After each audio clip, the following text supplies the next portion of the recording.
There's a certain kind of frustration that comes from knowing your house isn't working right for you anymore, and at the same time, you know you can't leave it right now. You've probably done the math, maybe more than once. Maybe you've pulled up listings late at night just to see what's out there. And then you end up right back where you started. Moving just isn't realistic at this moment. So what happens when you're sitting there thinking, I hate my house, but can't afford to move? First, let me be clear. There's nothing wrong with you for feeling that way.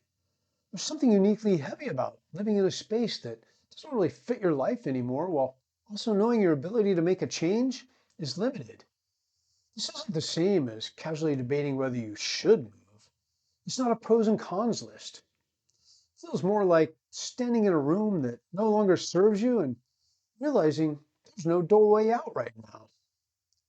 I sit across from homeowners in this exact spot more often than people realize. Not because they failed, because they made a terrible decision, but because life shifts.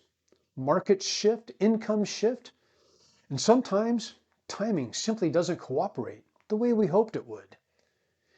If it helps to have something concrete in front of you while you face this dilemma, I've put together a simple 5-step Move Decision Worksheet that mirrors the way I sort through these conversations. It's not about pushing you anywhere. It just lays out what's fixed, what's flexible, and what might shift over time, so the pressure feels a little more defined. When a home isn't working and you feel stuck inside it, the strain usually doesn't show up in one big dramatic moment. It shows up in small, repeated ways. It's the daily friction, the layout that quietly frustrates you, the commute that wears on you, the neighbor situation that never quite gets settled, the space that feels too tight or too large or just misaligned with how you actually live now.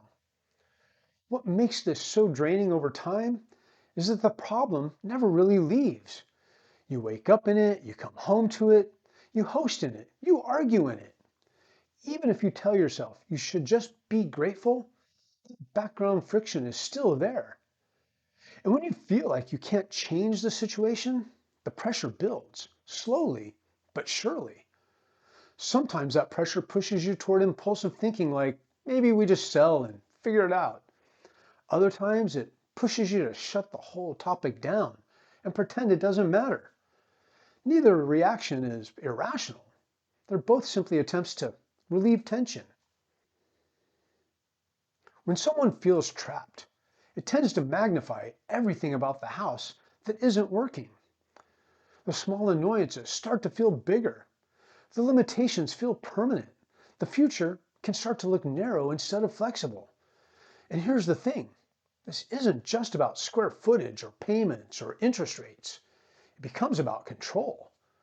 When you believe there's no movement available, your mind either starts aggressively searching for an exit or it tries to numb the discomfort altogether.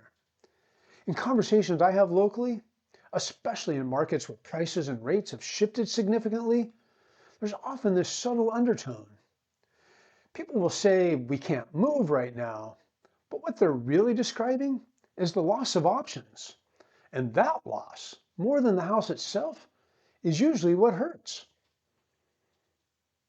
So here's the part that tends to get overlooked when moving feels off the table. Even if relocation isn't available right now, not every decision is frozen. You may not be able to sell, but you can still decide how you relate to the house you're in. You can choose what gets improved, what gets tolerated, what gets rearranged, and what gets addressed in stages. You get to decide whether this moment is framed as defeat or as a temporary holding pattern with intention behind it. That doesn't magically erase frustration, but it does shift something internally. There's a real difference between being unable to move and being unable to act at all. Those aren't the same. Sometimes agency shows up in small increments. Reworking a room so it actually serves you better.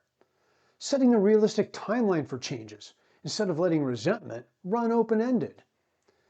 Even consciously saying, we're here for the next 2 years and we're going to make this as functional as possible, can lower that background noise more than you'd expect.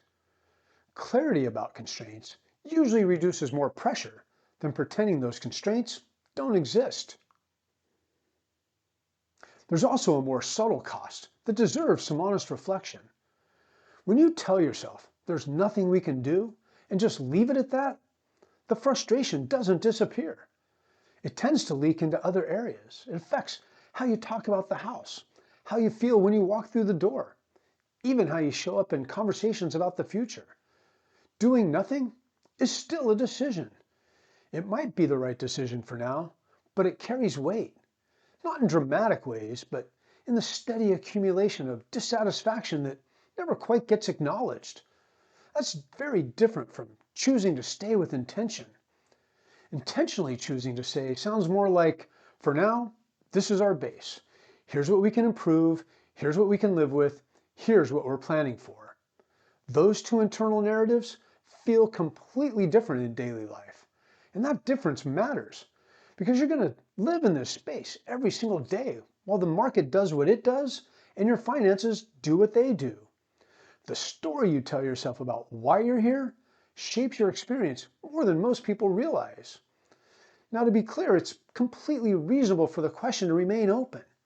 You may not be able to move right now, but that doesn't mean you're stuck forever. And it doesn't mean you're failing at something other people somehow figured out.